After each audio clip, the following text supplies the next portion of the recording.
People's cooperative ব্যাংকের মনোনয়ন পর্বকে ঘিরে গতকাল দফায় দফায় অশান্তি ছড়িয়েছিল মেদিনীপুর শহরে এবং আজ মনোনয়নের শেষ দিন এবং আজকে যেন কোনো অশান্তি না ছড়ায় সেই জন্য কিন্তু বাড়তি সতর্কতা পুলিশের তরফে। আমি দেখাবো এই মুহূর্তে এই যে আমার পেছনে যে ব্যারিকেড, এই ব্যারিকেডকে টপকেই কিন্তু যেতে হবে মনোনয়ন জমা দেওয়ার জন্য এবং ব্যারিকেডের আগে কিন্তু দেখা যাচ্ছে যে প্রচুর পুলিশকর্মী মোতায়েন করা রয়েছে। যারা মনোনয়ন জমা দিতে যাবেন তারা কিন্তু ভেতরে যেতে পারবেন এমনটাই কিন্তু জানা যাচ্ছে।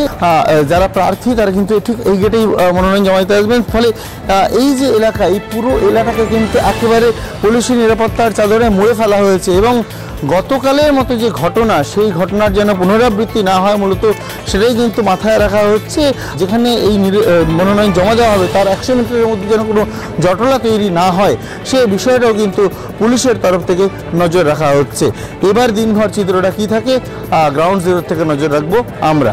ক্যামেরা পার্সন মৃন্ময়ের সঙ্গে সুদীপ্ত, রিপাবলিক বাংলা, মেদিনীপুর।